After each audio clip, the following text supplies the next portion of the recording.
Yay. Hello, everybody. Welcome to the podcast. I always start dancing, but this day particularly because I have my friend Itai Nahari here. Hello, Itai. How are you? Hello, everybody. It's an honor and a privilege and a pleasure to be here. You have no idea.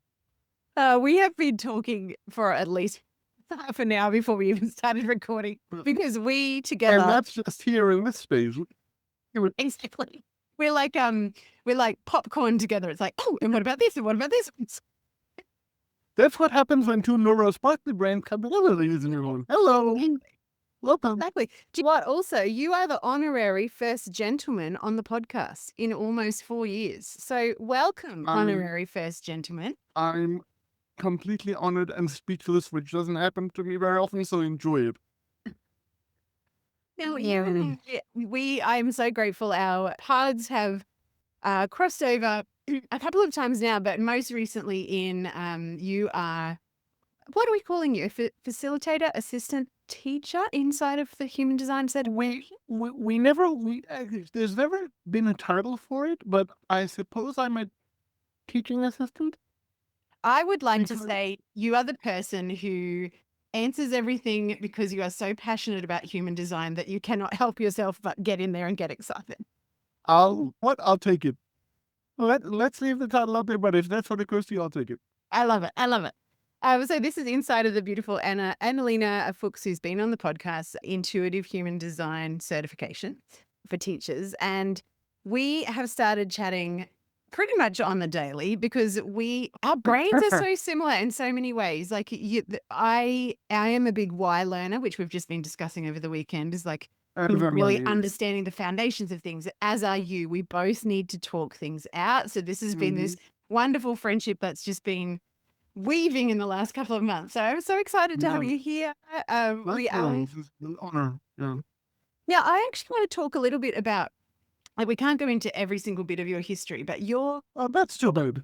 yeah, well, we could do a 5 hour Very well, we are going to talk about storytelling.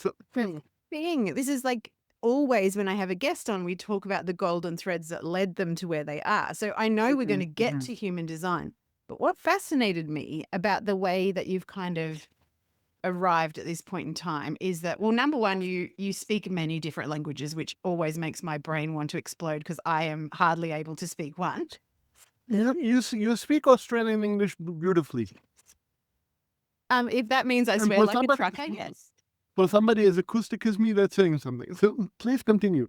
Oh, well, thank you. Yes, we do have some horrible slang here. But anyway, and you also have studied psychology in many of its forms. So do you want to can we weave a bit of a golden thread of like, how did you end up in the world of human design through the gateways of language and spirituality and psychology? So many things. Right. So the problem is where to begin. Yeah, because no, I'm serious, because I never know where. Let's start this way. I was born in Israel. Yes. In 1977. And 6 months after I was born, my parents started to notice that I wasn't hitting usual developmental milestones. I wasn't able to hold my head up. I wasn't able to roll over, to say nothing of sitting up, etc., etc., etc. Yeah. And I'm the firstborn of a Jewish family, so the firstborn of a Jewish family, particularly, all the expectations are there. Everything is there, and the child isn't doing what this genius child needs to do. Yeah. And so they started to take me to all kinds of doctors, and doctors do in the Western medical profession, they do what they do. And they stretch and they twist and they shove and all that at 6 months. And it took them until 18 months to finally diagnose me with spastic quadriplegic sleep. Yeah. And at the time, so we immigrated to the United States, which is where I'm located presently. Yeah. 2 months before my 3rd birthday, with the belief, and I think I've told you this story or this part of the story in other spaces.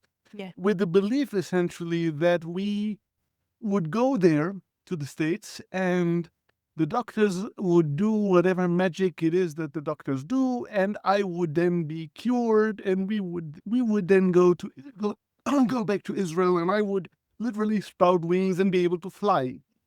And I say this because my grandparents at the time built a house that was intended for us Mm. to come back and live in. And I swear to God, there were more stairs in that house than there were anything else. Now, I have been a wheelchair user for my entire life. Stairs and I don't get along. Never have, never will. But go tell that to my family of origin. So I so this is how we ended up in the States. So my first language is Hebrew. Yes. Because that's the language that I heard first. That's the language that we spoke at home. That's the language that I still speak to my parents in. Yeah. Because it's unnatural to do anything other than that, right? But seeing as they came to the States when I was so young, English became a necessity. American English. I say American English because there are so many different Yes, there types of is. English in the world, right? American English became a necessity. Children pick up languages very quickly. My mother was with me for about maybe a month before I completely, in nursery school or wherever it was, Yeah. before I completely mastered it.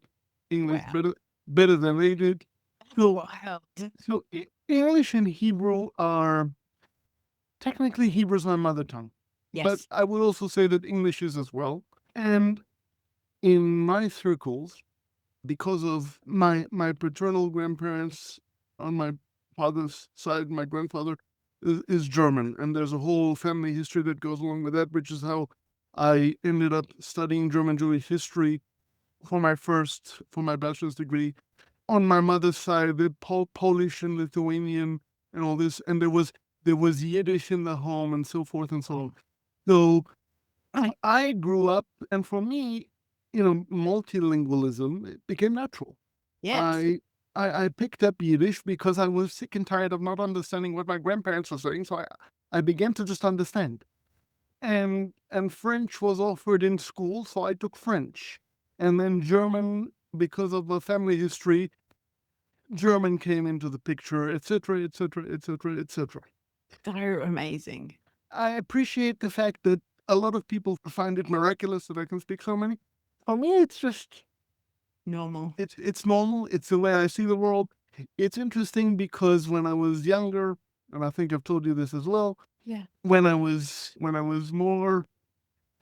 tried to fit in more than I do now, thank God I've stopped trying to do that quite as Yes. much. Hi. When I try to fit in more than I do now, because I'm sitting in a wheelchair and people have any number of assumptions that go along with sitting in a wheelchair, Yeah. most of which involve when you see somebody sitting in a wheelchair, you expect them to drool at you Yes. and not be able to speak in complete sentences. So oftentimes I would meet people, especially when I was after in school and more in my adult years. Yeah. I would meet people and I would say, "Hello, my name is Itai, and I have 3 advanced degrees, and I speak this thus and such, however many languages I speak in that moment." And it would be fascinating to me, specifically the non-visual person, Yes. it would be fascinating to me. Their eyes would bug out and their jaws would drop to the floor, and then it would be this process of and so as I introduced myself that way, I did it as a defense mechanism, basically to say, yes, I know you're looking at a wheelchair. I know what your assumption, but I belong here. God damn it! Yes. I And belong and here, and your story of me is not my story. right Mm.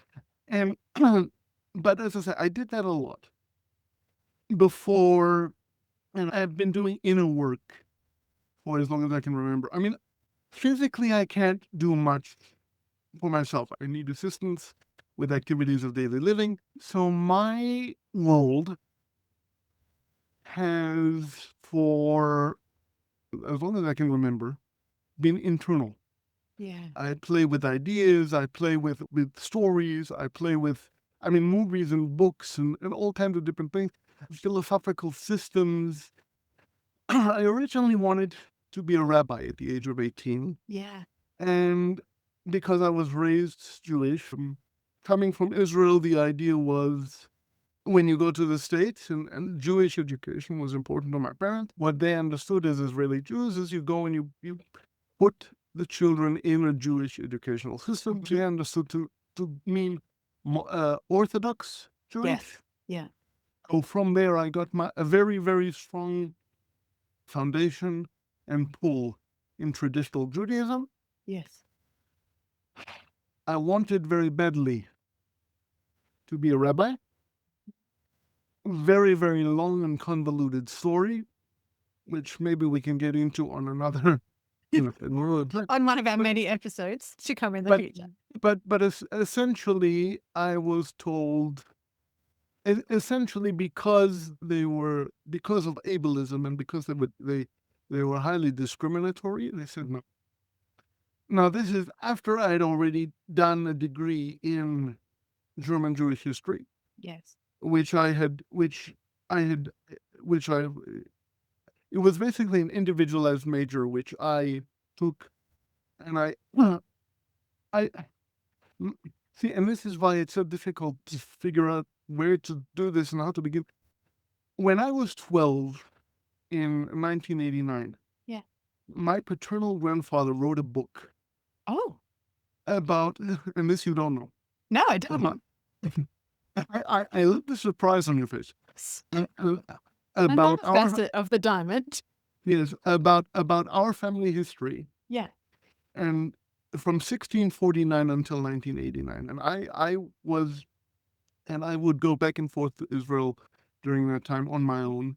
During the summers, we would sit there, and he would read to me from this book, Yeah. and I became absolutely fascinated Yeah. with our family history and who goes where and who belongs what. And he said to me at the age of 12, he said, and I'll never forget this. He said, when I'm gone, this was in 1989, he said, and he died in 1992 of lymphoma. He says, when I'm gone, he says, all of this material, all of it is yours. Yes.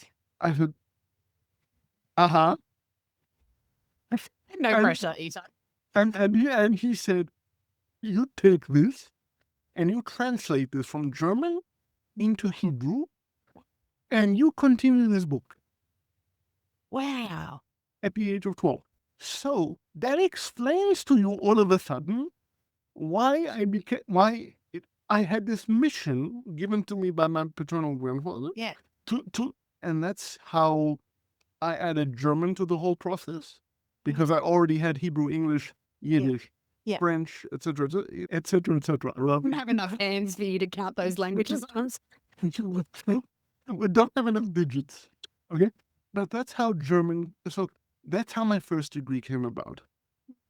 Because at the age of 18, the rabbin had told me no the first time. So I went and I said, "What? I'm going to force the university, or any university, make it possible for me to publish this book." Hemming and hawing and hawing and hemming and hemming and hawing. I can imagine. And it turns out that, and I tried, and I stayed there for 8 years, and I did not only, and I had to make up that first major because it didn't exist. I made it up. It does not surprise me knowing you. And the first master's is in comparative literature, in post-Holocaust literature, Wow. because I wanted to understand how it was that my grandfather, who left with his family at the age of 8, was chased out of Germany at the age of 8, and into Israel. In 1960, he came back. He came back with his wife and my father and my uncle. And I'm sitting there thinking, how in God's name after a Holocaust Yeah. do German Jews come? There's something about and so I did this comparative literature degree in Yeah. order to try to understand this, because I figured the literature must have something. Yes. If I read it, and there's plenty of post-Holocaust literature in both English and in Hebrew and in German, there's got to be some sort of. I never found the answer. At the end of that first master's, the idea of being a rabbi came back up. People in my friends' circle were saying, "Listen, shit or get off the pot." Yeah.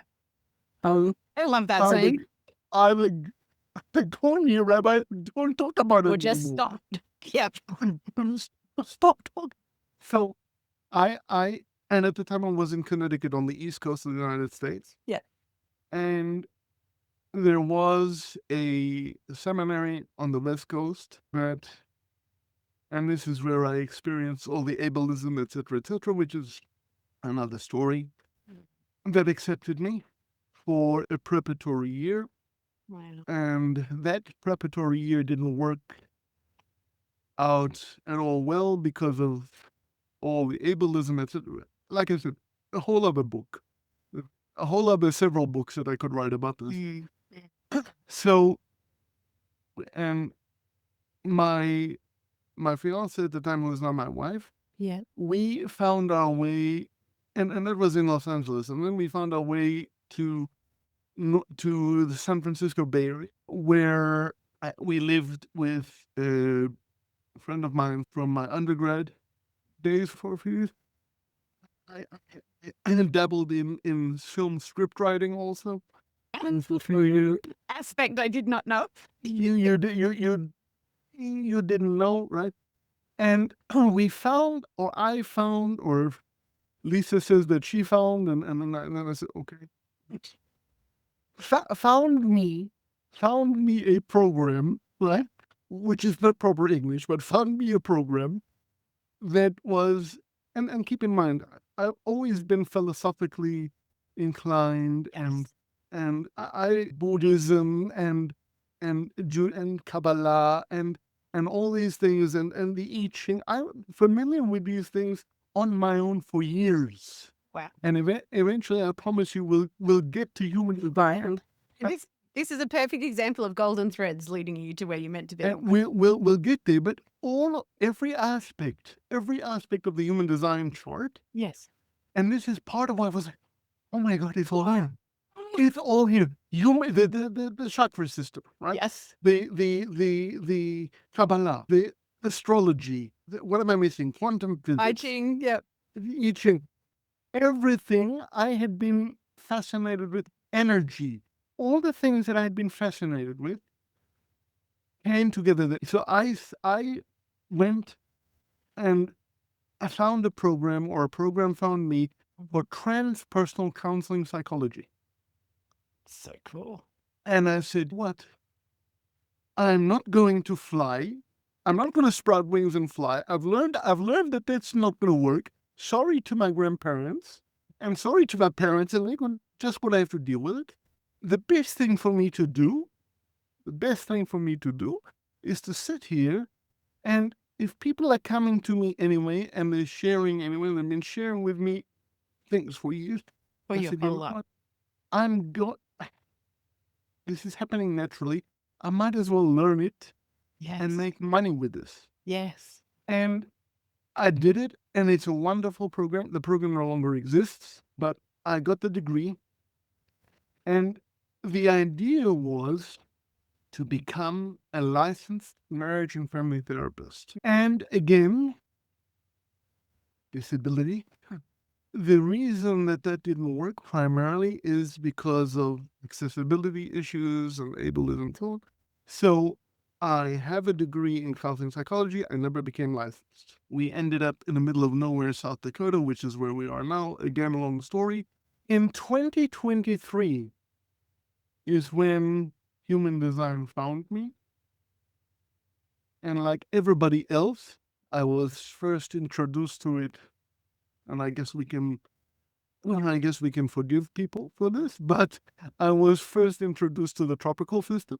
Well, You we've know, got to get there somehow. so I got to human design the same way that everybody gets to human design. Now, less people, thank God. There's Annalena, Yes. there's me, there's you, there are certifications, there's AFM. So it's shifting, thank God. Yeah. Right?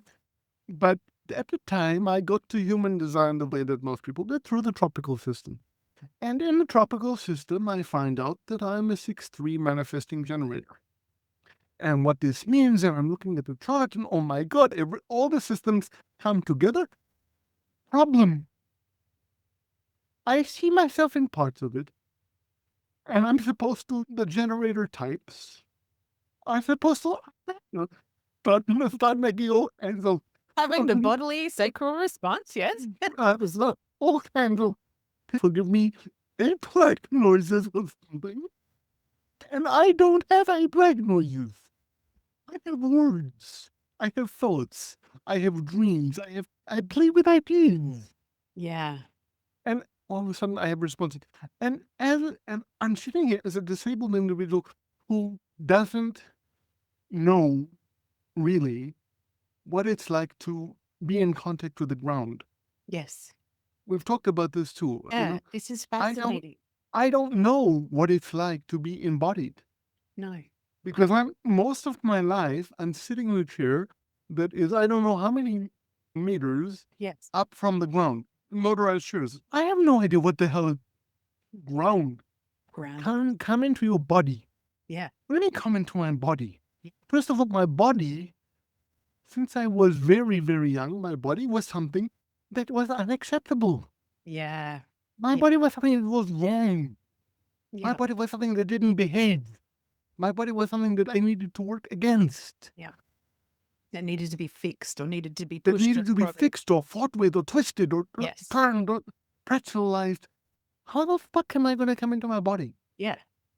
Who wants to understand? Who wants to be grounded in a body like this? Well, and how do I do it when I have no reference point? And how the hell do I do it? Yeah. And so, and I'm sitting there with this beautiful chart, manifesting generator, blah blah blah blah blah blah blah, and I'm supposed to. I don't get it. Although, I did you relate? What parts of your chart did you relate to at first? In I the don't tropical system, I mean. I don't even remember. Yeah. I honestly, I don't. I remember.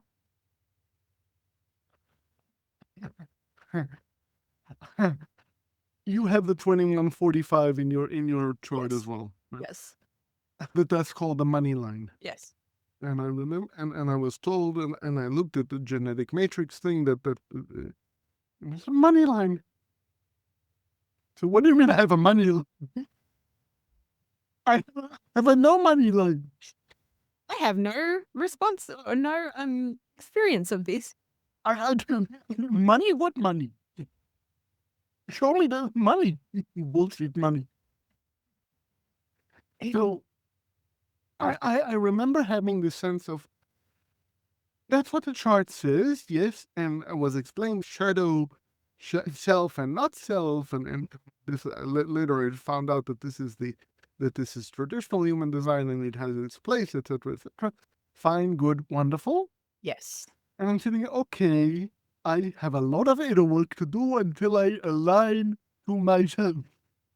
I think this happens too, though, because, and as we will get to, actually, first of all, I want to tie some threads together. I am fascinated. I love the fact that you took great delight in challenging the stories that people have of differently abled people. And we've talked at length about this. I have to, otherwise I sit here and cry and never come out of Well, my that's corner. exactly right. Yes. And I admire your, I don't know, like it's almost like a quiet rebellion against the stories that people have of you. And I also acknowledge that that must get fucking exhausting. Like It does. It does. And for me, and I don't know why this is the case, but I don't have a choice. Yes. I don't have a fucking choice. I wish I did. There was a time in my business where disability advocacy Yes. was more was more top of mind, was more what I was out there with. And I made a lot of videos and a lot of social media about the injustices, and all of this is true and all of this is important. Yes. And I can do it. And I got responses to it, and oh my God! And yes, I'm angry with you also. You solidarity angry about it's exhausting. It's exhausting. And I also, why should you have to advocate? I'm I'm a disability advocate by necessity Yes. because I'm sitting in this chair. Yeah. Yeah. I have to teach people by necessity. I'm tired of teaching people by necessity. Yes. I wanna share what I'm called to share.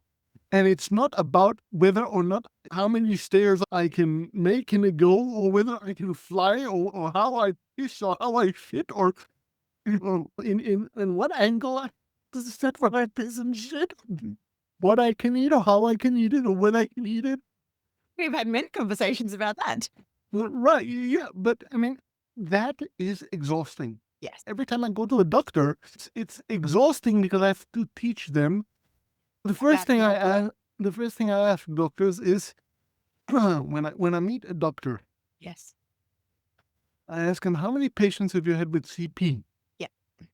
And they look at me as if I fell from the moon. Yep. And you go, Mhm. oh, good. Strap yourself in. Oh, good. 2 hours of Here, advocacy to do. here we go. Yeah. And it's with every call. And it's exhausting. And it's not that I don't think it's important work. It's just not the work that I'm aligned to do. Yes. I'm not run. I would like to think I'm not running away from it. It's just I'm exhausted. Yeah. Yeah. I'm And do you know what has exhausted with been, advocacy nonsense. sorry, I didn't mean to speak over you. No, go ahead. What has been a great delight for me is I always I'm one of those people that if I go to I don't know, I don't go to sport because it's not my thing, but if I watch the Olympics and I see someone Mhm. achieve something they've been working towards, or if I go to see a concert and there's this amazing violinist, I get so much joy from seeing people doing what they're called to do. Yeah. Makes them feel good. And I am delighted every time you get to talk about human design because I'm like, this man is on this earth to explain people's stories and energy through the lens of human design, because all of the different threads that you've just shared with us, like you said, you already knew all of these systems first, and then you find one thing that brings them all together. And when I find this one chart that puts all of it together. I'm like, this exists? Really? Yes, Tell me amazing. more. Tell me Must have more. been like Tell me. angels singing. Yeah, tell me more. And people had to projectors. Generally speaking, we're not interested in ourselves. Yeah. Generally speaking, the general idea with projectors is we don't see ourselves; other people see us. Yes. People were telling me, this is what you're gonna do. Genius. I said, what? Yeah, I'm interested, but this is what okay, this is what I'm gonna do. And then what do I know? Yeah, well, and that's a normal projector thing, right? Right, and that is also normal. So then somehow or other, I float into Annalena's world, Yeah. and Annalena is this gorgeous soul on all fronts, very grounded, very calming, very peaceful, and she saw something. Mm-hmm. She saw my insatiable hunger for this material. She saw my asking questions, my wanting to know, my eagerness. Yeah. I was one of the first ones that asked her. And there were other people also, but I was among one of them. I said, Annalena, when are you When are you Yes. for your certification? I'm taking it. Okay, yeah. And so I was lucky enough to be in the first cohort. Yeah. You are now in the second cohort of Annalena's Human Design Guide and Teacher Certification. Mhm. And that, and I got my certification on. We're now speaking on the what's the date on the 12th for you, 12th for you, 13th for me. on the 12th, 13th of January, depending on what hemisphere you're in, which is another discussion That's another kettle of fish. that we've been having and can have later publicly. But so I got my certification on the 16th of December of 2025. And since then, I've been in the process of changing over everything. Yes. And it's a process, and I have to learn to be patient and wait for divine timing. And it's an exercise for me. It's an exercise for me, but I needed somehow that external validation to allow me to start the process of changing things over from Itai's corner, which is what the I don't know what even to call this, the business was for, and now things are shifting into intuitivehumandesign.com. I am so excited for this. And I can be found as of today, and again, it's still shifting, but as of today, you can find me on Instagram at Intuitive HD Guide. I think you can find me under that name on LinkedIn as well. Yeah. And on YouTube. Like I said, I had a whole bunch of videos there. I took them all down because they were unfocused, and they were me doing my 3 line of seeing what works and what doesn't work. That's how you design. This is a good thing. Right. This is And one we of the will put those links down below as well, so everyone can just. what is as of today still missing, and I would like to fucking solve this. Thank you very much. Is the website, which will come hell or high water, Yes, it will. intuitivehumandesign.com. So good. And there I will offer, well, I offer readings of all kinds. Yeah. I offer foundation readings. Actually, I don't like readings because for me, they're actually explorations. So I offer natal chart explorations.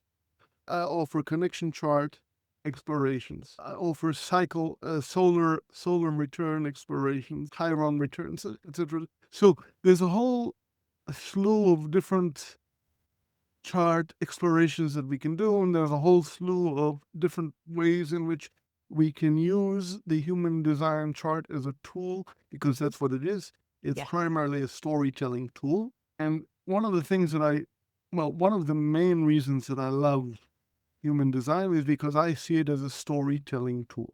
Yes. And the real empowerment of the real power, the real magic in the chart is that, and here's the trick, traditional human design sees the types as rigid, as givens, as structures that cannot and will not ever be changed or moved or mutable or anything. Which is what I call HD dogma. We've had conversations we'll continue to have conversations about this. To each their own, whatever's aligned for you. We're not dogmatists here, either of us. But for me and for us, I would wager to say, we see things more fluidly, more flexibly. And Elena sees, and we also, and speaking for you, I shouldn't, I see. You can. Well, thank you. We then see human design more as archetypes that we're working with. The manifestor archetype has certain things to teach us. The generator archetype has certain things to teach us. The projector archetype has certain things to teach us. The reflector archetype, and we all have the entire chart, and we all can feel, depending on the day, we can all feel more like any of the time. I'm a projector, according to the system, according to the true sidereal system, and I know you've talked about it here on the podcast. I will link to. I'll link to the 2 episodes that we've done that explains the differences. I know we're talking. I won't necessarily go into that, but according to true sidereal, and this is what I most resonate with because I feel like it reflects the essence, my soul, and what I'm really meant to do and how I'm really meant to be and show up in the world. Yes. According to sidereal, to Athens, to the midpoint calculations, I'm a 3-6 splenic projector. Yes. With 2 complete channels. The 5720, which happens to be my favorite channel because the 57 happens to be my life work, which is all about intuition. The 20 is all about speaking in the now. Yes. But it's only when invited, by the way. Yes. And Yep. the only other complete channel that I have is the 1-8, which is the channel of inspiration. It's a channel, it's creativity, it's the each voice, each gate in the throat has its own voice. The gate 8 has this wonderful voice of, hey, listen, I can contribute. Yes. I contribute. And I contribute. The gate 8 says, I contribute in my own unique way. Yes. So the 1-8 is all about uniqueness and unique contribution. But these are all invited. These are all, both of them are projected channels. Now, why do I often feel like a manifester? Yes. Because I have in my unconscious sun, my radiance, I have the 53. And the 53, God help me, the 53. The 53 is all, and I say God help me because the 53 is all about starting things. It's all about the pressure to start something. Yes. Problem is, It's unconscious. well, there are several problems. Problem number 1, it's fucking unconscious. Problem number 2, what connects to the 53 is the 42. The 53 starts things, the 42 ends things. I have the energy to start. I can't finish. No, I can't. But I'm always looking to finish. But this is a perfect example of the story of the chart, right? And I love how you because when I came across human design, it was tropical as well. And what I was really resistant to was I had a friend who was really into human design, and she's like, I'm a this and that means that. And it was just so boxed in. And my entire life and business has been about breaking open boxes, right? Of proving that we Which don't need them. which is one of the reasons we've come together and one of the reasons we have so much fun. Exactly. That's what both of us are about, just in our own unique ways. Yeah. Yeah, exactly. And like to me, it's so wild that like I used to be a geneticist and then I come across a system that is the science of differentiation or individuation, whereas society wants to make us all homogenous so that we fit into a box so that we can be a particular cog in the industrial machine. That's a whole other conversation. It's easier for society,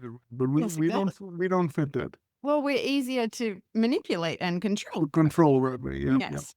But the way that you just explained the 53 and the 42, this is a perfect example of rather than, because I'm not against readings either, but I think the problem when people get like a report or a reading that says, if you just got something that says you are a 3-6 projector and you've got a certain, splenic authority and you've got these channels. This channel and this channel and here is open and that's open and yeah. What does it mean? It doesn't mean anything. It doesn't mean anything. And what people tend to do is like go and look at ChatGPT or look at the many, many, many numerous articles that you can find. But the problem is without understanding the story that the chart is telling, you don't get the nuance that you just shared. And the context. Yes, and the context.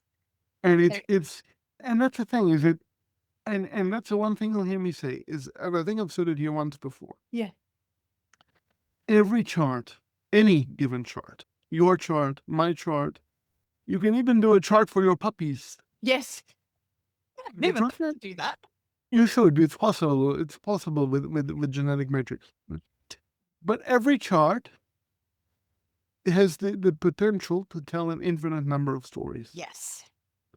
And why is it that stories are so? Why have stories captured me so much? Yeah. Because first of all, that's all I could really do. I could sit since I was young and watch movies and read books and listen to things and listen to my grandfather tell me stories about the family and listen. Yes.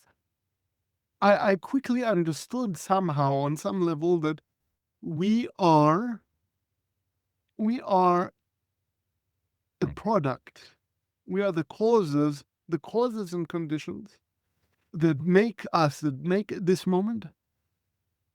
It's all about the stories that we tell ourselves about ourselves and about the world in which we live.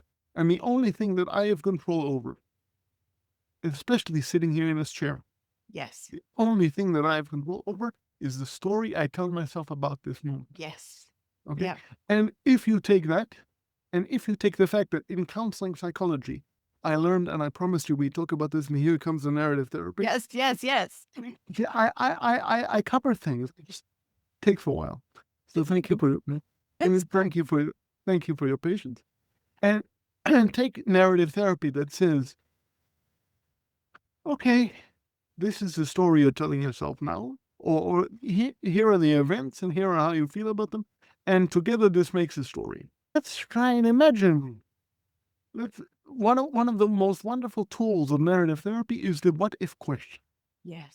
What if? I want to take a wild example because I brought it here before. Yeah. What if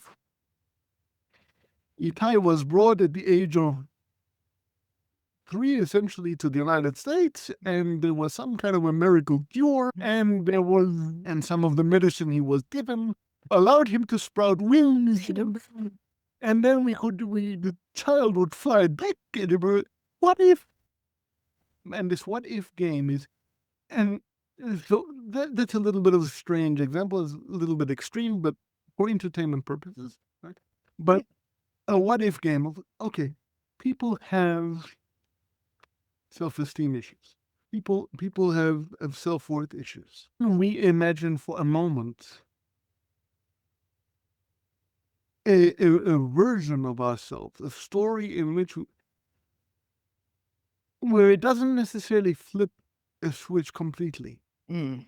but where we just spend a little less time beating ourselves up. Yeah. Just a little bit. And the chart really allows us to do that. Yes. Such The a big chart, permission slip. the chart gives us, exactly, the chart gives us a permission slip. Yeah. Look, a chart, and I have to say this too, a chart of any kind, an astrology chart, a human design chart, Enneagram, yeah. all of these things, all of these tools, they are not under any circumstances, in any universe, to be used as prescriptive tools. No, they're not rules, people. These are not prescriptions. These are tools. And it's all about how do we use the tool. A hammer can be used, God forbid, to bash somebody's brains in. Yes.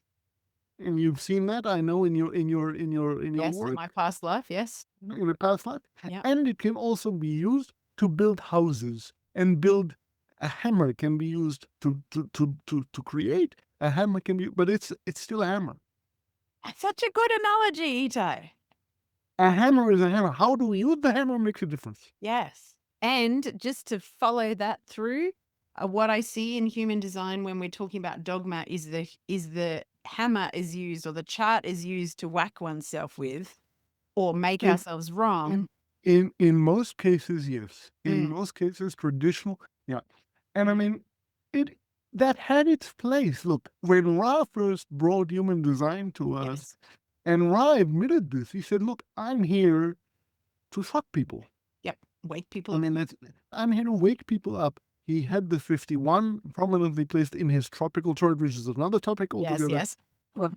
But he and his story was, I'm a splenic manifester with the 51 prominently placed. I'm going to wake you up. Yeah. And I'm going to shock you. And I have to use this.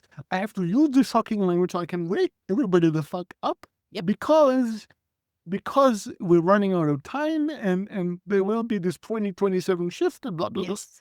So of course it had to come first Mm. through the shocking medium, through the shocking element. And since then, there has been Ra, and there has been Karen Curry Parker, and there has been any number of different filters, and Yes. each teacher and each reading is a filter Yes. of the material, right? And there have been endless, thank God, filters of people looking at chart. And Karen Curry Parker had such a strong aversion to the language Yes. of original human design. She said, "What? I can't do it. I'm going and I'm making my own language. 100%. And and out of this came the quantum human design. Yes. And Annalena learned from Karen Karen, yeah. and then taught us. So we are in that lineage, right? And and so and that's, I don't know where I was going with this, but It's the at- evolution of human e- design. everything evolves. If it doesn't evolve and it doesn't change and it doesn't move, it's not alive. Well, And it's it's not alive. And human design is a living thing. exactly. It's a living system. And I So- think too, when you see the chart with all the threads that you bring to it, so your love of storytelling, your internal, like one of the things that fascinates me about the way that your brain works is that you're able to almost pick something up and see all these different perspectives and wonder about things. And this is why we love chatting together, because your wondering then is like a popcorn of my wondering. And then I'm like, have you ever thought about this? And it's deeply satisfying to meet someone else who wants to play in the depths, I think, of the human experience. And through the lens of, and I have to say too, like when you started talking, like I was sharing with you about that had been working with a narrative psychologist, and I was talking like you wouldn't know what narrative psychology is because most people don't. And then I'm like, of course you do. You've already done a bloody degree in this. Sure. And Narrative therapy was when toward the end of the coursework, they're like, you should really start thinking about how you want to work and what's your theoretical orientation. And immediately somehow narrative therapy, and I made we had to write a thesis in completion of the degree, and we had to bring in theoretical elements into this, and narrative therapy was the theoretical element that I brought into it. So yeah, narrative therapy always resonated with me. Yeah. I think for me because I've shared about this on the podcast before, when I hit on my 47th birthday, I feel like a tsunami of trauma that I had not allowed out from under the cover. And I the blessing of menopause is that you have less bandwidth to be able to cope the ways that you have unhealthily been coping with trauma. Less filters, thank God. Yeah, exactly. And so I was forced to go and get some help because I literally thought I was having a psychotic break at one stage. And no, what you were having was a Chiron return, or the beginning of a Chiron return. In the gate of shock, Itai. Of course you were. Of course you were. Of course you were. Sorry, you go. Now this is interesting Yeah. because you'll say, look, Chiron return happens 50. You look at genetic matrix and you say, when is a Chiron return? And it'll tell you. A date, yes. But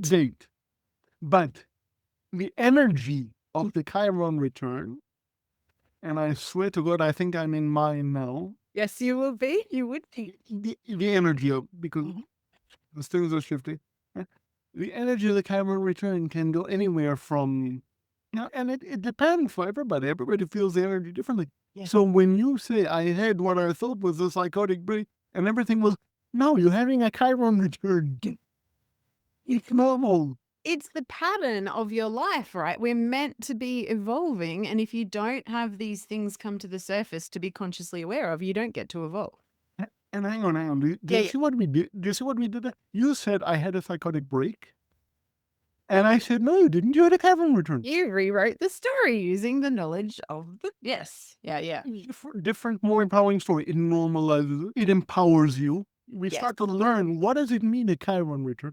Oh, it means I have now all this power and all this wisdom and you as a 6-2, you're flowering now.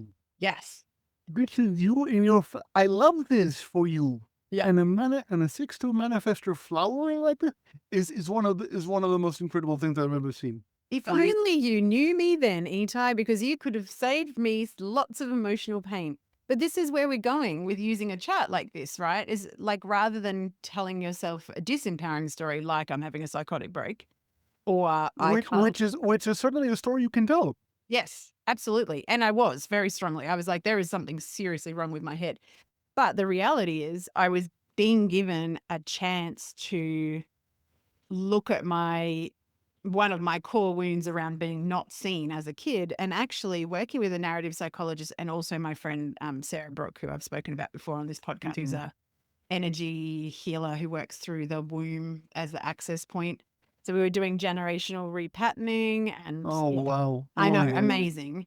And I had so this you were probably dealing with your SQ in the gene keys, weren't you? probably. I don't know Except, enough about except, you. except you were probably doing it at the time through tropical. We'll forgive you. Yes, I know. But, I know. yeah.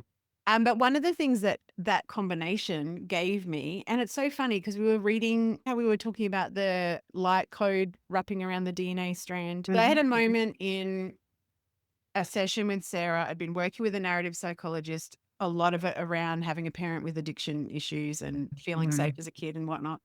Deep stuff that I had never allowed to come to the surface because I was like, if I do, I'm going to die. Like it will, Right. I won't be able to cope. Everything is going to go. Yeah. Yeah. The world is going to explode. Yeah, And when you exactly. do it, Literally. oh. No.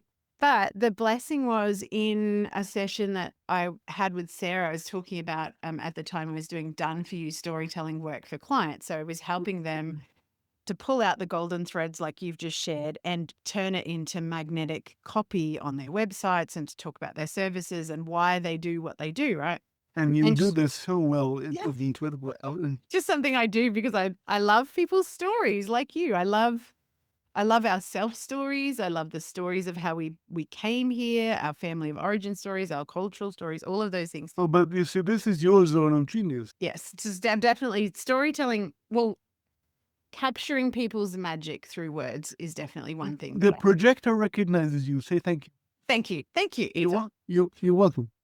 I had this moment in a healing session where I saw in my mind's eye, like all of my ancestors around me, and I saw this the helix of DNA, which is like a ladder that's been twisted, right? And the ladder untwisted itself, and the two strands parted, and then this golden thread laced through, and all of these little kind of dark spots just were rewoven, and then I saw it go back together.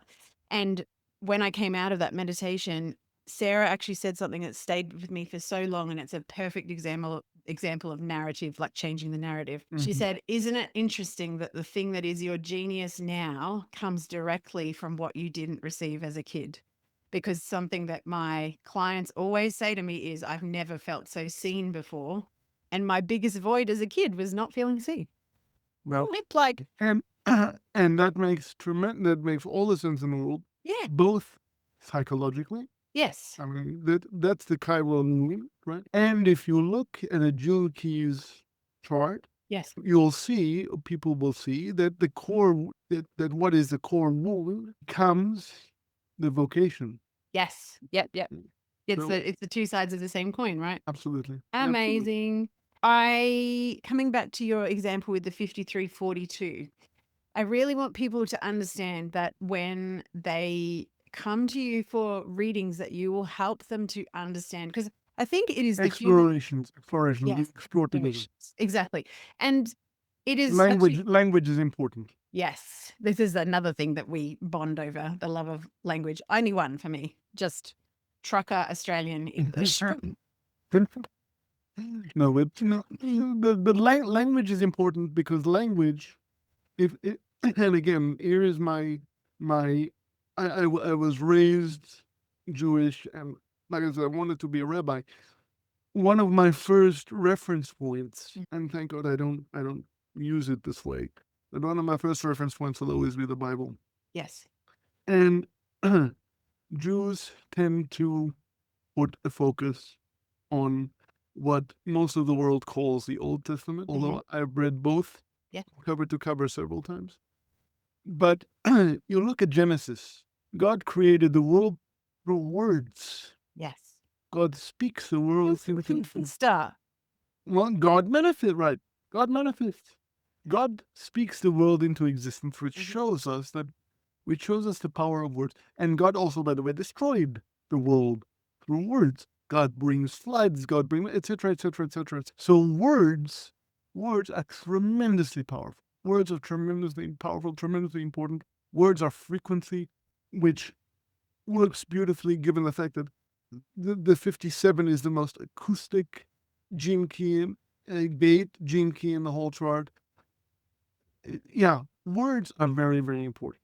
Yeah. You They're know, spell casting, right? Literally. spellcast, right? So the words that we use are very, very important. Yeah. So when I call it an exploration, I mean to say, because you can read a chart and I can read a chart, and you can read the words in the chart and the numbers in the chart. You can see the chart just as well as I can see. But what happens when the two of us sit here and explore the chart together? That I don't know until it happens. Yeah. Then Co-creation. we get to play. We get to figure out what do we see? What do we see today? Yes. Yep. Yep. Yep. That's why I call it an exploration, not a reading. Yeah. And what speaks to you? Because I've seen you do this live where someone's asked a question and you will look at a chart and you'll just be Really? drawn. When? Yeah. The inside of you. I asked a question about something. This is a perfect example, actually. I asked a question. I see. I don't see the projector doesn't see themselves. I know the biggest thing for a projector is to see themselves before they, yes. And you say I've seen it. I said, why? Yeah, because you do this all the time inside of the human design certification. Someone will ask a Okay, question and you'll if you refer if to you something. Yep. if you say, Yep. I believe you. Okay, good. Well, let's give a solid example. In my chart, I have often said to you over the last few, a few months that we've been chatting, and actually very early in the human design training, there was a lot of family stuff going on. So it was like under emotional kind of stress anyway. And I'd shared in the certification that there's this thing that happens in my system where when I'm already under emotional stress, it's like my foot gets stuck on the accelerator and I can't stop. And you helped me to understand that through the defined will center and multiple other ways, but just the way that you could look at so many different parts of the chart and explain parts of what might be actually contributing to that energetic stuck on the accelerator, revving. But where you intuitively went was the will center, and then you helped me. And so we've had this really cool conversation since about you've helped me to understand in my body that when I'm in my what I call my scrappy defined will center energy, which almost has a bit of a feeling of the fighter or the I've got to push against something to get things happening. And so The will center can burn out real quick. yeah, I know. I've done it many times. Like I've got the I t-shirt know. 58 times to do it. Yeah. And I have I get so frustrated with myself with my own patterns. I always have much more compassion for other people than I do myself. But And me too. I think it's a feature of being human. yes, I think so too. But just understanding the difference in energy between like when a will center can be driving for the just to be driving because it's got that drive to drive versus, and that's where I kind of feel now I know the difference in my body, like the scrappy will center drive versus the waiting for the go signal, which is like the divine timing thing. And you, by the way, have that from the root. Yeah. So once the root pulse is on, that goes up into the will center, which by the way, the will center is it's you remember also that think about it. How many? Okay, we question. Go for it. How many motors in the chart? And those four are Now you're going to trick me here. So will center, spleen, spleen is the awareness center. will center, root, sacral, and solar plexus. Yep. Yeah. Right. I always get the solar plexus and the spleen. Which one, left or right? Well, they're on either side of the thing. Of course, it's an So- awareness. Yeah. And so what happens there is that when you get the pulse from the root, because the root works, the motor centers, generally speaking, work in pulses. I think generally speaking, well, even the sacral does, but the sacral is the only center that really can go and go and go and go, as long as there's a response, physical response to something, not an awareness center. It doesn't know what it wants to respond to until you want to drink that? Yeah, you want to drink? No, all those monkey noises that it makes. But most and there are moments where the sacral will go out, and that's when the generator types know that they're exhausted, and that's when they rest and they're satisfied. But generally speaking, motors, and I say generally speaking because the ESP is a motor and an awareness center, and it works in waves. But generally speaking, the other motors work in pulses. The root works in a pulse, and you happen to have it. Let's look at your chart. This is the foundation chart. It's your natal, right? Yeah. Now the interesting thing is that you don't actually have a connection energetically, usually, from the root to the will, but you do have it. You have it the other way. In other words, you have it, but it's all right. So when your root gets a pulse to do something, what happens energetically for you is that I would think, or I would intuit, and I don't know exactly how this works, but it, you go and you go on the lap, and there's a from the what is that, the 50, yeah, that's the 58 to the 18 to the so there's the pulse. Just give me a sec. I'm trying to get the chart so that it'll be. I'm not sure that this theory of mine works, but Oh yeah, there you go. Okay. no, but essentially speaking, and there'll always be connections to it, because this is the natal chart. It's not, and the chart will change daily because of transit, so things will be connected. It's very, very possible that what happens with you is that your root pulses on Mm-hmm. and then works in such a way through the connections that exist through transit, Yes. through to your will center, which is exactly that, which is the will to do things, and then you go and you do. So I'm just going to point some things because I can point with my. So if you're new to human design, this is a body Wait, graph. There is wait, lots of introductory episodes about human design, which I will link to underneath this one. Okay, good. Thank you. Please don't I feel good. overwhelmed. But I what we're feel talking good. about is this center here, which is the red one. I and can't see where you're pointing to, but Yeah. Do you want to point? no, you point because I have a visual tracking issue. Okay. So I'm just saying the colored in centers are what's called defined centers, and then the not colored ones are either undefined or open. But at the moment, we're just talking about this little center here. And when we're talking about the motor centers, what we're talking about is sacral, the root down the bottom, the solar plexus or emotional solar plexus on the right, and then the will. And Right. yeah, as we were talking about my kind of getting stuck on the accelerator, we were wondering about the kind of energetics of this and just kind of feeling through it with the chart and using the chart as a self inquiry tool. Now you can very easily get stuck on the accelerator, and you do now. Yeah, all the time. And why do you why do you think that is? Given why do you think that is? I think there's a couple of things. I think there's a lot of conditioning still for me to clear out about work equaling worth. And I can get very hyper focused thanks to my neurosparkly brain. But also, when I'm in a creative surge, so to me, this is more of a kind of manifestor archetype thing. Like yesterday, I couldn't get into the flow of work. I felt quite flat emotionally. And I was like, what's going on? I've had enough sleep. I've eaten well. Like, there's no kind of like physical requirements, issues with anything, but I felt really flat. And then about 2 o'clock in the afternoon, I got this creative surge and I ended up designing 3 entire web pages. Of course you did. Of course you did. And I'm really learning that I cannot push through. And this is a great gift to me from shifting from the tropical understanding to true sidereal, because in tropical, I was a generator.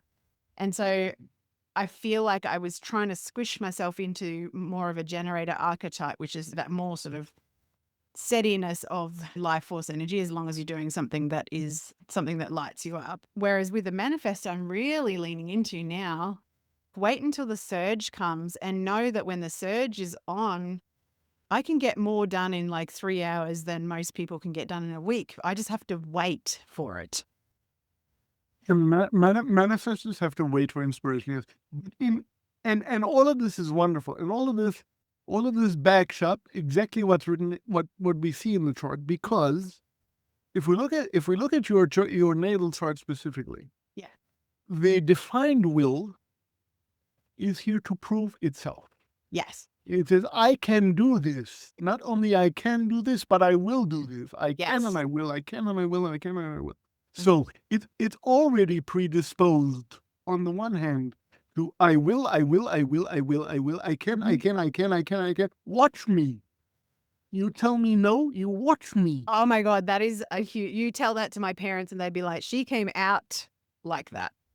That, my dear, is your defined will. Now, that is predisposition number one. Predisposition number two is that this 2145 that you have. Yes. And we talked about the 2145. We talked about the 2145 before. I happen to have it in my tropical mixed, but you have it unconscious. Yes. What does that mean? It means not knowing when you've spent enough time, money, resources, energy on something. It could mean, now, again, I want to make sure that this is not a prescription. No. One of the things that it could mean, one of the tendencies that an unconscious channel anywhere, a channel colored in red, can have anywhere, is that it's unconscious, right? So it's something that we are not consciously aware of. Yes. And it is possible, and in fact probable, that it is something that other people see in us. Yes. When we say conscious or unconscious, we're talking about conscious or unconscious from our perspective. Yes. From our subjective reality. What other people, and this is why we need other people. We need other people to complete channels for us, etc. But one of the reasons that we need other people, and for me as a single definition, this can be difficult because single definition people like to sort of do things on their own. Yeah. They're very individual. Which works and doesn't work. Yes. But in this case, you don't necessarily need, but it would be helpful for you to have somebody out there who's telling you, will this in overdrive again? Because I see it and you don't. Because from your perspective it's unconscious, but I see it in you, and I can gently tell you, Kylie, yeah, this thing is unconscious. Relax. Yes. Yeah. I'm so grateful for being in connection with you as a friend and being able to reflect these things back to each other. I find that is so helpful. And we were talking about before we started recording, like the majority of channels in the chart are projected channels as How well. many? How many? 22. 22. The 36 are projected channels. And that to me means, again, this is one of my other things that I don't love about traditional human design, is that when you put people in buckets of you're a manifestor or you're this or you're that, we're trying to sort how many billion people are in the world right now? Like 9? Last time I checked, it was 8 or 9. Yeah. So 9 billion people into 5 buckets. Like that to me, even when you say that, it makes no sense. There's so much individual difference in, and even in like just say, so you're a 3/6 projector. If we looked at 10 different 3/6 projector charts, they're going to be very, very different. And not only that, I look at my own chart and I've had a certain day or something has happened and oh my God, I have this gate and this is the transit. And I didn't see the story, but in my own chart that I supposedly know better than anything else, I don't see a story until I need the story there. Oh, that's why. It's this gate is doing that in this way. Oh, like you said, okay. It's not an absolute either. It's like, well, this is what could happen. The other thing that jumps to my These mind, things are tendencies. yes, exactly. The other thing that jumps to my mind with the 2145 too is that the 21's my unconscious earth. So that has another layer of meaning. It's your unconscious earth, which means that it's actually here to ground you. Yes. It really is here to ground you. It's actually your purpose. It's actually your purpose, Jinky. Yeah. So you are here to teach us about. Do you remember the different frequencies of the 21? No, I don't. And I've only just read them over the weekend. I can't even remember I don't even have my chart in here. Let me just hang on 2 seconds. Hang on. I'll So tell you've you. got in the challenge, Yes. in the shadow you have force, right? Yeah. In the gift you have, I believe it's strength, the 21, and Lucidia.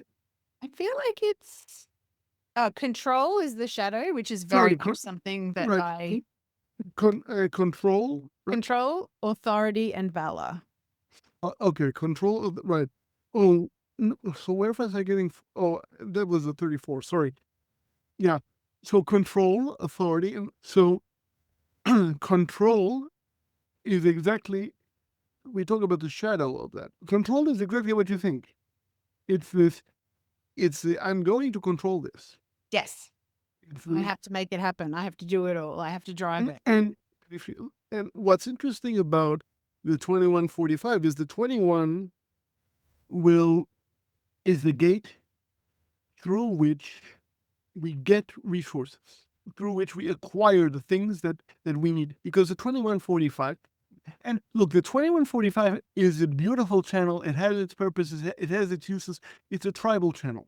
What does a tribal channel do? A tribal channel goes from the 21, from the will to get things, to get resources. Then the 45 says, okay, now we have things. We, the tribe, have things. We're now going to distribute the wealth that we have for the tribe for equally, so everybody wins. So we need the 21. We need the 21 to say, this is what I'm going to go get. Yes. And I have the authority to go get it, and I'm going to get it, and here I'm going to. So we need this, but, and once we're in, and just because we say shadow gifts, we, in any given moment, these are also fluid things. Very much so. Nobody gets stuck anywhere. We can move very well, not so easily, but it's possible. I wish easily. Okay, wishful thinking, but it's possible theoretically to move. Yes. And let's put it that way, between the shadow and to the gift into the city. So it's very it's very possible to go from control into the gift of authority. It's a natural thing. Once what you're getting and what and for what purpose you're accumulating these resources to get them, then you have the authority that, I have a purpose now. My purpose is to go for the tribe, for the good of the tribe. It's a tribal channel, remember.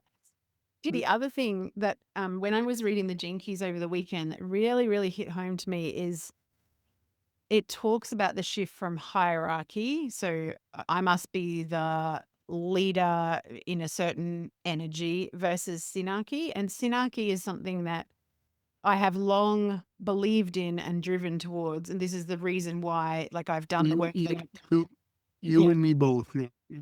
And again, the shadow of the 21 is control. The shadow of the 45 is dominance. Yeah. So they play off of each other. They feed each other. And same thing with the other frequencies that get to the city as well. These are all that's they feed off of each other this way. Yeah. It's so cool, isn't it? Because, and as I'm hearing you talk and we're looking at the different stories here, rather than using human design as a set of rules, using it to understand the way that we design to move through the world and you said it so beautifully before, this is one of the things that could contribute to this pattern of behavior or this pattern of moving through the world or whatever. To me, it is just a beautiful empowerment tool to feel into. And like, even with everything that we're saying, as with anyone that you're listening to about any modality, you have to feel it through your own field. Does it resonate with you? Does it not resonate with you? And trusting the pull, because I imagine if I had let myself just be completely turned off by human design because of the dogma, then I would never have arrived at true sidereal human design. And that, And it's very it's very easy to do that if yes, it's you look and you listen to Ra. On the one hand, he's mesmerizing. I mean, his frequency is. I listen to his lectures and I'm like, oh my god, there's something in his frequency yes, that completely takes you in. But if that's it, but if that's where you're coming from, and they'll often talk about in traditional human design, they'll talk about no choice, and for somebody like me who has been in a wheelchair his entire life, and I'm going to stop sharing for the moment, who's been in a chair his entire life, and who needs help with the most basic of function. activities of daily living. Yeah. If you're going to sit here and tell me I have no choice, I'm going to tell you, fuck you. Yeah, fuck you. Exactly. That is the exact opposite of how I see the world. We're always at choice. Right. Always. And where's the choice? The choice is in, and I've said it before, choice is in the story we tell us. Yes. This thing is an empowerment tool because we get to choose the Yes. stories we tell ourselves at any given moment. So cool. And that's one of the reasons, and we'll do this in another installment, but Yes. that's one of the reasons what I want to do the next time we get together. And it's sounding like we will. Yes. What I want to do the next time, if it's aligned for us both, Yeah. is to take a look at your, is what we're going to do to begin with here, is to take a look at your transit chart and to say, okay, what's going on now? Do you want to do a bit of a teaser? Because I think the other thread that I'd like to kind of prelude for our next installment, because I do Okay. think we have way too much to say to keep We have way too much. Yeah. is that when And by the way, thank you everybody for sticking with us up to the point. You guys are amazing and we love you. we do. And I hope that you're as fascinated by the unfolding of it. Like both, this is why I love talking to people about how they were led to do what they do in the world. Because your golden threads, and I'm always talking to this with clients about writing magnetic copy, is that there is literally probably thousands, if not tens of thousands of human design readers across the planet. And the ones that are for us are the ones that resonate. And so when we are just being our full unapologetic self, as we are just chatting backwards and forwards, as we always do, then your beautiful energy is going to resonate with the perfect fit soulmate clients for you and your magic in the world. And for some people, it'll be like, oh yeah, I'll take it or leave it kind of thing. And that's as it should be, because we're not for everybody. You're not for No, everybody, but absolutely. we are for the right people. Yeah, exactly. But in order to find out who those right people are, we need to show up. Yes, we need to show up and we need to share and we need to trust. And that's hard, by the way, but we're doing it anyway. Yeah. Well, and I think the other thing is, like, if I go back to my genetics, there's never, ever been and never will be another human exactly the same as you or me or anyone else.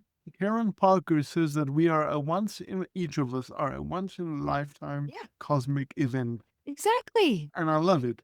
And so you love this once in a lifetime cosmic event. We need to be here for some reasons. I want to say reasons. And to me, the chart helps you take a snapshot of what was activating at the time of your birth that can give us some indications of the flavors and the energy and the way that we're meant to move through the world. I think the prelude for me is when you think about human design, particularly if it's a newer system to you, don't just think about this is my birth chart.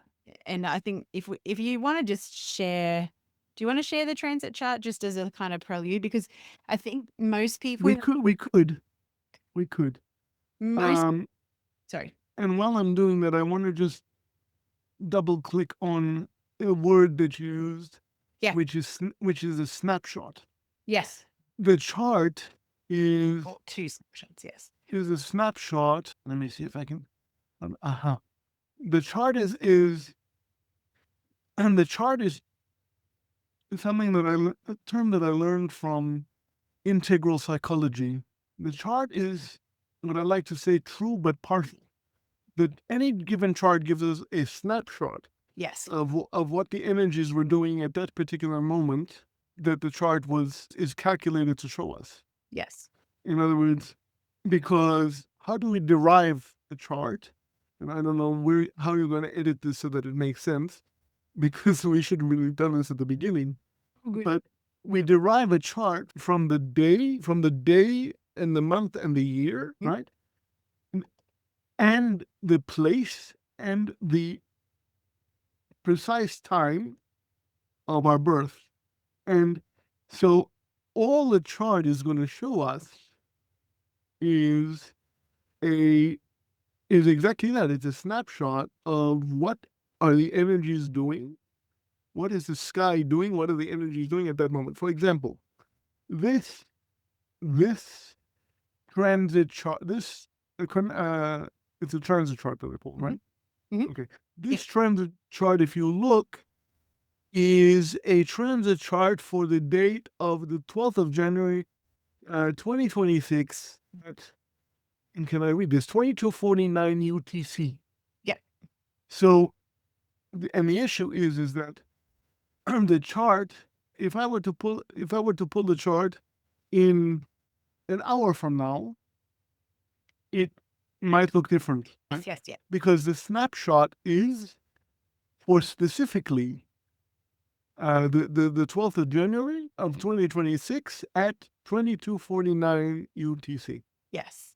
And so what we're looking at on the screen, if people aren't oriented to this kind of look, this is from inside of Genetic Matrix. The left-hand side is my body graph snapshot at the time of birth. The right, This is what we call a natal chart. yes, natal Right. chart. The right-hand side is the transit, so what's happening around us in the sky. And when we're talking about true significance, it is At this particular moment at this particular. of the 12th of January. And I keep saying this because it's very important. Snapshot. Right? Yes. Snapshot of 12th of January 2026 at 2249. Because at 2250 it could be a different thing. Correct. And then the middle is those two charts overlaid. Yeah. Yes. Yeah. Which And is- we'll talk about, and of course the next time we talk about it, it could be a completely different looking chart. It will be. Yeah.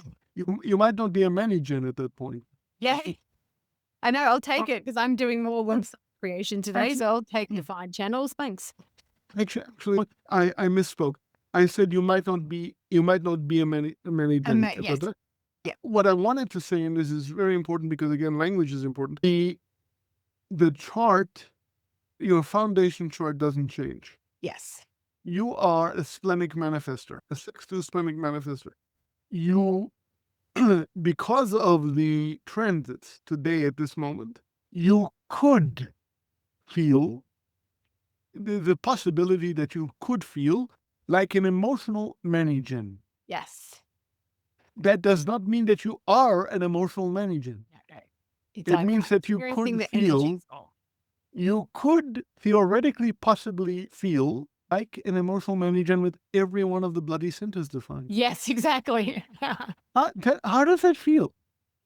I tell you, the difference between yesterday morning when I woke up feeling really emotionally flat and like I just didn't have any energy and I didn't want to get out of bed versus this morning, I woke up naturally at 4:45 and I was like, oh, go time, ready. I'm looking forward to Ita's interview and then I've got this to do and that to do. And I'm creating, because I love design. So I'm creating a few more web pages today. So that feels very exciting. Yesterday, completely different. And what you have now, you have today, at this moment, you have a connection from the root Yes. to the ESP, which means that you, for the moment of this chart, have a particular emotional wave, Yes. possibly. Yeah. So you could be, and then you go from there. You have and by the way, we both have a 40. If you look at it, I have the 40. I think you do too. But it's very, very easy for you, depending on who you're with, depending on for you to have this, and we talked about this before, to have this pulse from the root Yes. that goes into this. I will do this because I'm here to prove myself. I'm here to prove myself because I can. I have a defined will, except I can't see it. Yeah. So it's at any given moment, the energies are doing what they're doing, and there's so many important things to remember. But any chart, whether it's astrology, human design, what have you, any tool, at its best, should be used to confirm something that you already know. Yeah. If it doesn't resonate, what somebody's telling you about about if you don't see yourself in an exploration, in a reading, then leave it. Ditch it. Annalena has this wonderful thing, which has become sort of one of my go-to, and I think what I'm going to say. And Elena will say, "Look, take what resonates and leave the rest." Yeah. And say the same thing for this conversation. We've been talking now for a very, very long time, saying lots and lots of things. 95% of it could be complete bullshit as far as you're concerned. If 5% of it works for you, Yeah. take that 5%, and we've done our job. We've served you in that way, Mhm. right? Whatever doesn't work, leave it. If the chart says nothing to you, if you think this is bullshit, this is nothing. Yeah. I had a, yeah, I think I told you about this. I had somebody in LinkedIn Mhm. ask me, "What is human design? What does a human design guy do?" I responded to him, and you saw the response. You had a wonderful reaction to it. Yeah. His basically was, "I have no idea what you're talking about. I don't know what a chakra is. I don't know what a maybe I'm in the minority, but thank you for the description." Yes. And my response before would have been, "Well, but now I have to explain to Yes. I have to explain, and I'm in the and what am I doing?" And people don't understand. We're not for everybody. And my response was simply, "My pleasure." Yes. He said, "Thank you for the description." He asked the question. He helped me to formulate. I had most of the description, but he helped me formulate basically what's going to be on my website once Yeah. it's So out. he served you too in the reverse Right. direction. Right. So he, and all I said, I don't understand. I don't know. I don't know what a chakra is. I don't know what Buddhism is. Okay, you not my position to teach you. No. He said, "Thank you for the description." I said, "My pleasure." He took what resonated, or in this case, what didn't resonate. Yes. He wanted a description. I gave him a description. He acknowledged I gave him a description. We left. We're done. And how much more peace do you have not having to try and fill the gap with an explanation? And not That's having to, good. oh my God, I'm, people don't understand what I'm saying, and I have to fix, and I have to, and what if people don't understand? The people who are meant to understand Yes. are going to understand. And if they don't, they'll ask questions because they're curious and like that. Yeah, exactly. So in that way, fine.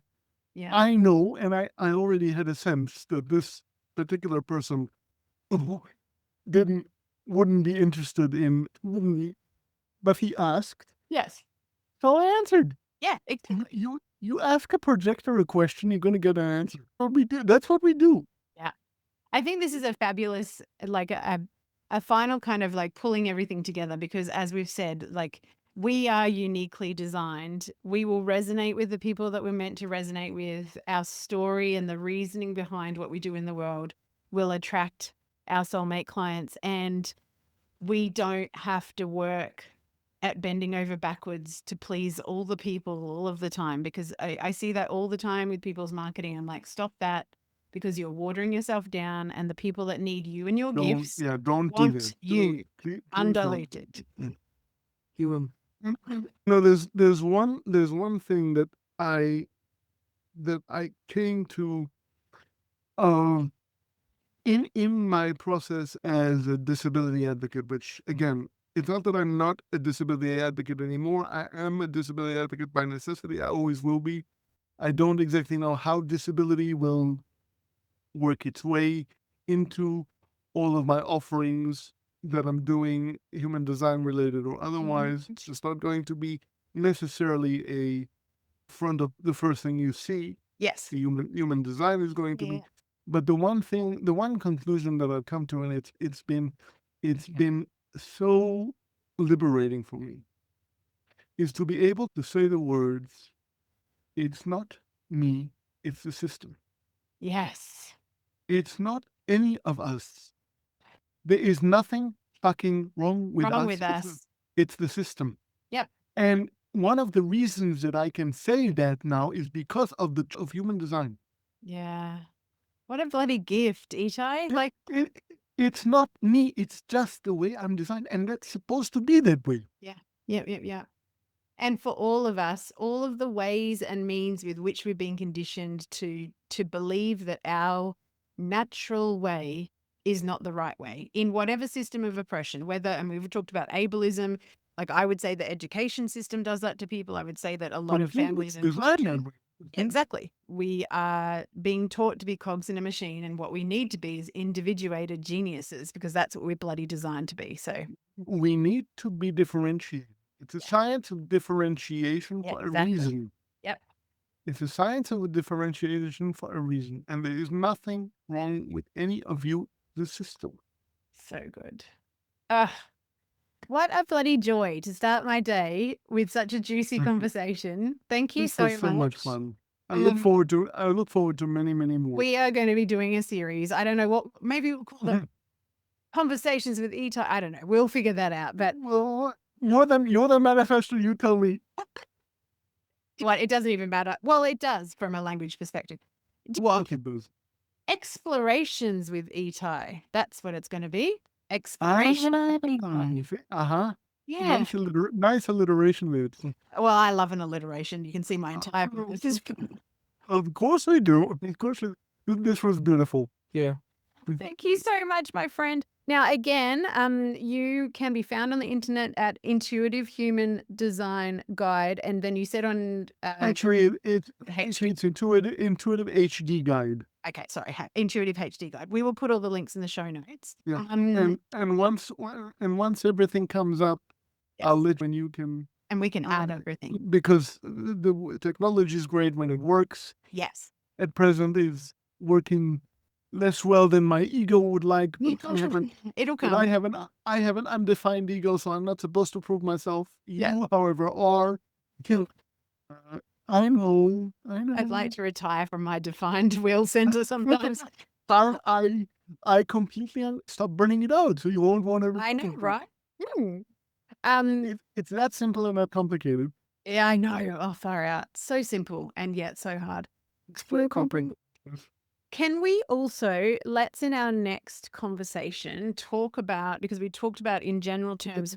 Conversation that we record, right? Yes, that we record because we were always talking. We talked about natal charts. We have previewed connection charts. You also talked about solar returns and Chiron returns. So we might maybe feel into that for our next episode, but we will actually what? Mhm. I don't know if you remember, but I offered you Yes, you did. a gift of a solar It's return. almost my birthday. I know. So why don't we the next time we meet? Yeah. And I'd like for this to be before your birthday, Okay. because that feels like, if you're gonna do a solar return chart, it should really be done before. I do love to have a reading before my birthday every year. That is, It's not a reading. well, no, I know, but like some sort of self-exploration. But with me, it's not a reading; it's an exploration. Yes. Yeah. We explore it. So the next time we meet, let's explore your solar return chart. So cool. Oh, Good. amazing. Thank you. That's what everybody can look forward to. Thank you. Have a Wonderful. It's been wonderful to see everybody, to hear everybody, and it's been my pleasure. We'll be back. Don't you worry. Thank you. Thank you. My pleasure. You want to stop the recording?